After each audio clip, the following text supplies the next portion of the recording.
महारास भगवान का तभी संभव है जब मनुष्य निर्णय कर ले कि गोविंद के सिवा मुझे कुछ नहीं चाहिए।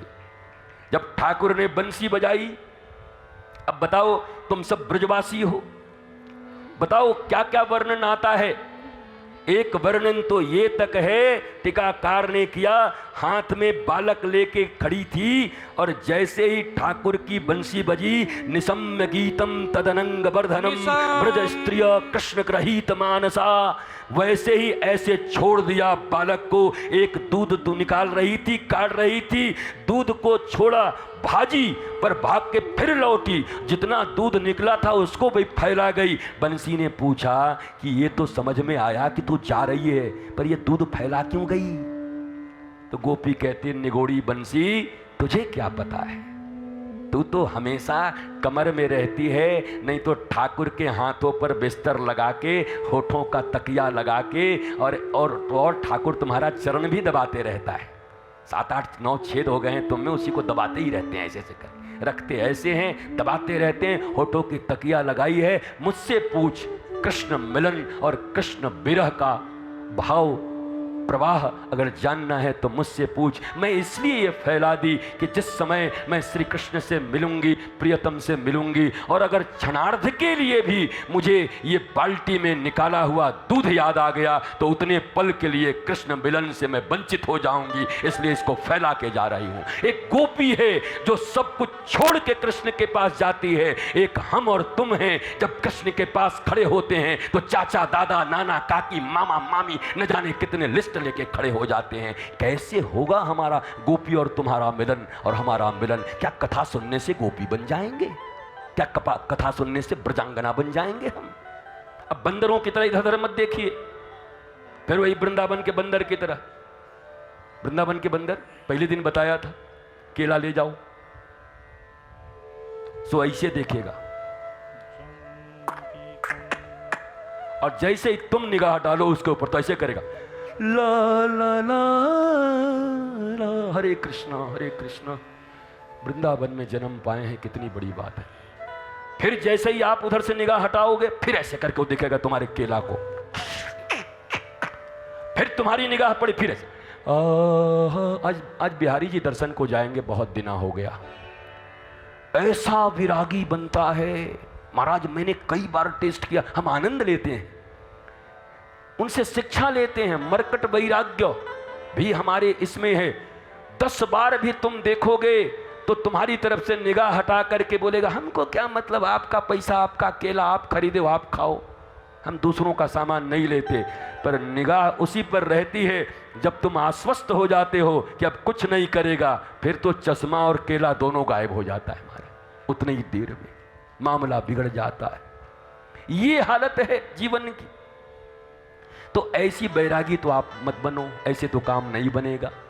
महाराज के लिए पूर्ण तैयारी चाहिए उस गोपी की तरह। जब लाला के पास जाओ तो तुम और लाला जाओ, कोई नहीं है दुनिया में, कोई नहीं, कोई नहीं, 1 मिनट नहीं, बस जाओ और कहो, लाला आप प्रसन्न रहिए, ठाकुर हंसो मेरे लाला, नंद के लाला मौज में रहो। हमारे वृंदावन में बड़ी प्राचीन एक कथा है, एक बाबा जामतो रोज और जाए के बाहर तेजी से बिहारी जी को प्रणाम करके गए तो, जय हो लाला, जय हो, प्रसन्न रहो, आनंद रहो। एक दिन गोसाई लोगों ने पकड़ा दाढ़ी के, तू तो ठाकुर को आशीर्वाद देगो, इतना बड़ा बाबा है गो तू। पकड़ लिए गोसाई जी ने, सब गोसाई लोग मिलकर पकड़ लिए।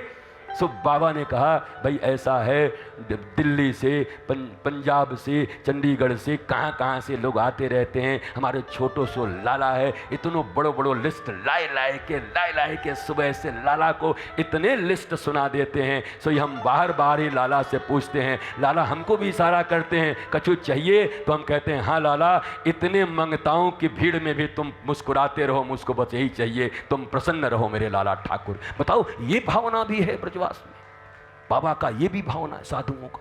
तो गोपियों ने अपने सारे संबंधों का परित्याग करके और लाला से जाकर रास की अभ्यर्थना की है कि हम आ गई हैं रास करने को। सब संबंध छोड़ दिया, सब कुछ तोड़ दिया।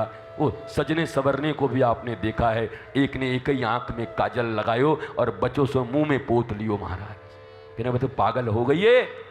उसने कहा हम सजती इसलिए नहीं है कि हमें अच्छा लगे और किसी और को अच्छा लगे, हमारे कन्हैया मुस्कुरा जाएं। अगर दोनों आंखों में काजल लगाने से मुस्कुराते तो दोनों आंखों में लगाएंगे, और मुंह में लगाने से मुस्कुराते तो मोहड़े में लगा लेंगे महाराज। हमारो मतलब कन्हैया को मुस्कुराहट है, हमें थोड़ी सुंदर फुंदर बनना है। तो ये भाव ब्रज की गोपियों का, जो जहां था जैसे था, पर जैसे ही बंसी बजी ठाकुर की, प्राणों से ठाकुर ने बंसी बजाया, सुनाई सबको पड़ी होगी। कुछ तो आलस्य में रह गए होंगे, और जिनकी जिनकी तैयारी थी महाराज, जिन्होंने पूतना को मार दिया था, जिन्होंने सक्टासुर को मार दिया था, जिन्होंने गिरिराज की लीला को अपने भीतर में घटित कर लिया था, जिनके वासना के वस्त्र को चीरहरण के रूप में ठाकुर जी ने चुरा लिया था, जो कात्यायनी का व्रत रख ली होंगी, आज वो सब गोपियां श्री कृष्ण के साथ महारास में उपलब्ध हैं। पर देखो श्री कृष्ण जब करोड़ों लोगों में से, अरबों लोगों में से कुछ लोगों को चुनकर बुलाए कि कौन है मेरे, तो अंतिम परीक्षा और बाकी रह गई। अभिमान थोड़ो बहुत बचो है कि गयो पूरो।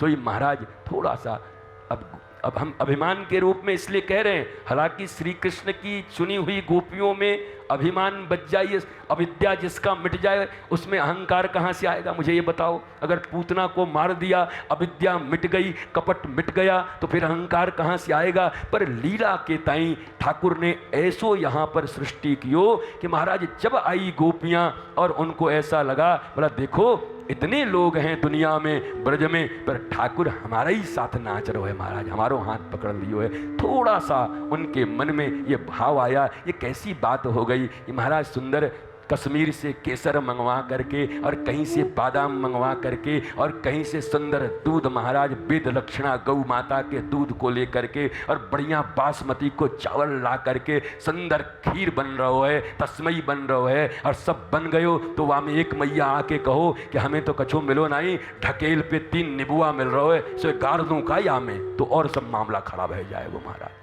एक ही नींबू सब मामला खराब कर देगा।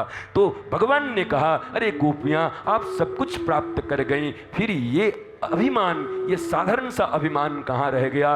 किशोरी जी को छोड़ के जाने का अर्थ ये है, किशोरी जी गुरु स्वरूपा हैं, समस्त गोपियों के दुख का, किशोरी जी का अगर नाम के साथ, किशोरी जी के नाम पर तो कितने महापुरुषों ने, विद्वानों ने 7-7 दिनों तक चर्चा की है श्री के ऊपर। उसमें सबसे प्यारा नाम श्रृणोति आश्रित जन दुखम इति श्री, जो आश्रित जनों के दुख को तत्क्षण सुन लेती हैं वो किशोरी हैं। जब गोपियां विरह में रोने लगी तो ठाकुर ने कहा हे किशोरी जी आप भी साथ चली जाओगी तो गुरु बन करके इनको ज्ञान कौन देगा? इसलिए किशोरी जी को छोड़ दिया, और किशोरी जी ने कहा जहां खोया है वहीं मिलेगा, चलो यमुना जी के तट पर पुलिन पर। और यहां जब आकर के अब अपना सारा उद्योग कर लिया है, तुलसी से पूछ लिया, बिल पत्र से पूछ लिया, वो जानकी जी वाले अशोक से भी पूछ लिया कि हे अशोक तू तो जानता है ना किशोरी जी का दुख कितना, शोक, कम से कम तू तो बता दे कन्हैया कहाँ है? अशोको चुप है। अंत में किशोरी जी के कहने पर सभी जब यमुना के पुलिन पर आती हैं, देखो जीवन में पहले पुरुषार्थ कर लो, पुरुषार्थ होगा फिर प्रार्थना करोगे तो परिणाम सामने आएगा।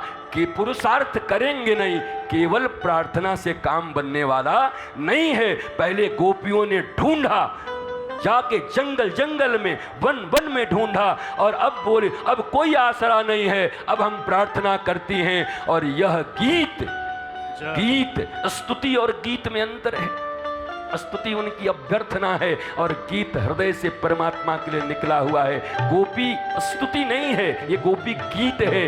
यह गीत, और वास्तव में मैं कहूं भारतवर्ष में जितने भी लोग सुन रहे हैं, अगर कभी वृंदावन आते हो, कभी बलदेव जी आते हो, कभी मथुरा जाते हो, भैया कुछ करो न करो, इतनी रबड़ी इतने समोसे खा लिए, पर ये काम जरूर करना, अपने अपने बच्चों के साथ आओ। अगर कुछ करना है तो कभी यमुना जी के किनारे, कभी गिरिराज जी के सामने जब आओ तो गोपी गीत एक बार अवश्य गा के जाओ, तुम्हारा मंगल हो जाएगा।